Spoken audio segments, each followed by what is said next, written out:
सबके नमस्ते प्रणाम। कैसन बानी जा आप सब। और अभी हम लाइव बानी आप सबके बीच में।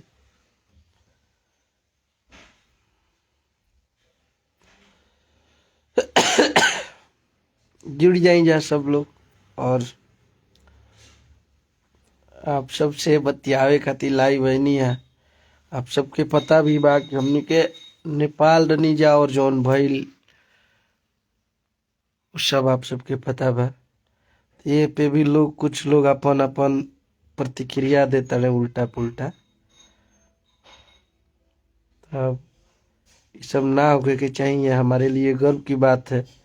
हमरा तो अंदाज रहे कि खेसारी भैया के हमने की यूपी बिहार झारखंड चाहे इंडिया में लोग अतना सुने ले। अब हमनी के क्या पता रहे कि नेपालों में अतना लोग बाढ़े जाने वाला और प्यार करे वाला।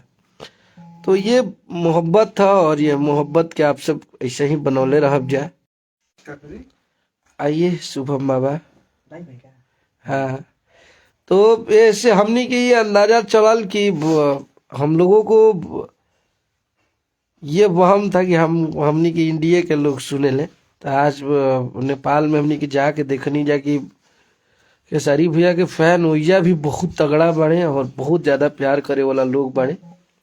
और ये जवन भइल एगो एकरा में रउआ सब कह सकत है कि इत्तेफाक से हमनी के तब सब कोई पहुँचले रहे, आप सबके भी पता बा। लेकिन प्रशासन परमिशन ना दिलस। तो देखनी कुछ लोग में केहू के फैन न्यूज वाला बा लोग, उ लोग भी पहुंचे रहे, लोग अटर पटर न्यूज बनावता लोग। तो तार लोग थोड़ा सा इहो न्यूज बना देवे के चाहिए कि काहे खातिर भइल रहे। वहाँ एक झलक पाने के लिए खेसारी लाल यादव के लिए लोग परेशान थे। और हमनी के 7-8 बजे के आसपास में होटल पहुंच गए रही जा नेपाल।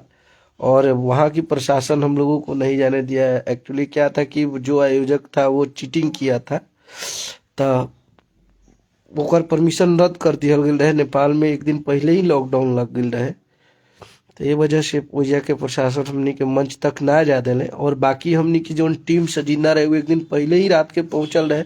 वो लोग दूसरा होटल में स्टे कैले रहे लोग। वो लोग तुरंत वजह ले पंकज भैया लेके मंच पे चल गए।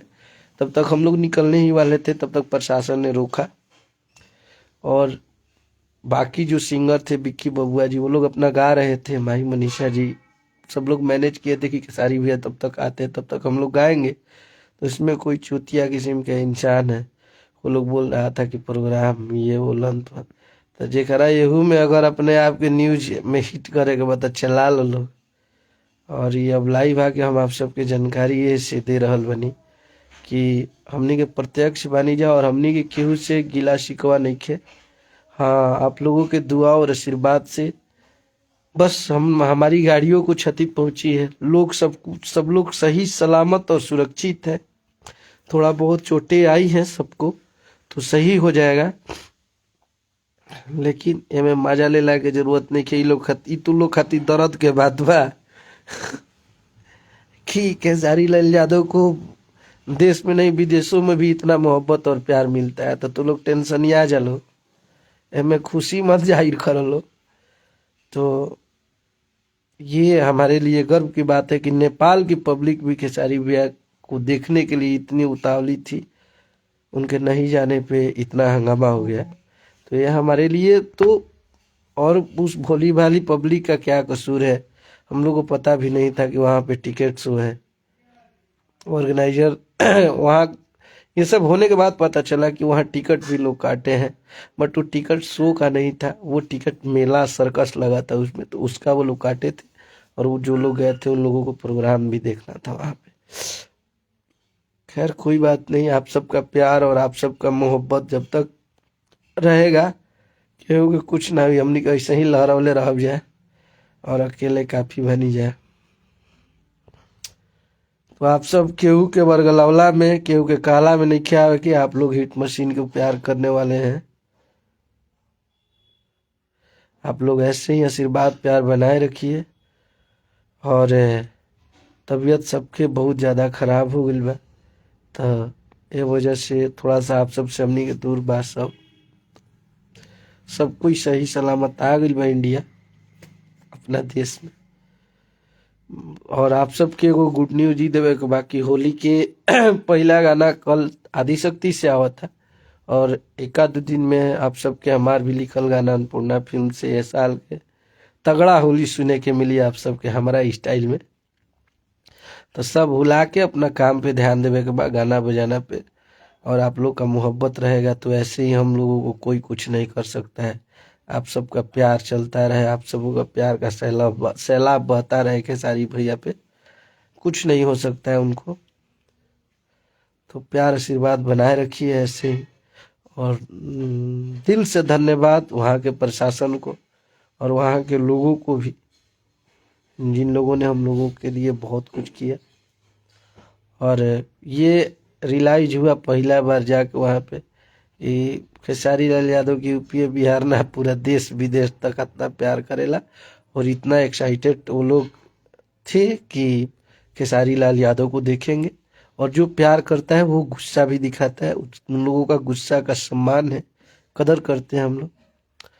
यहाँ पे थोड़ी सी चूक हुई है कार्यकर्ताओं द्वारा, आयोजनकर्ता द्वारा, जो कि जब परमिशन नहीं मिला था तो कम से कम एक बार खेसारी भैया से वीडियो कॉल पे बात करा देना चाहिए था, या वीडियो बुलवा लेना चाहिए था। उनके फैन हैं, उनको प्यार करते हैं, सब लोग समझ जाएंगे। तो ऐसे ही प्यार आशीर्वाद बनाए रखिए आप लोग।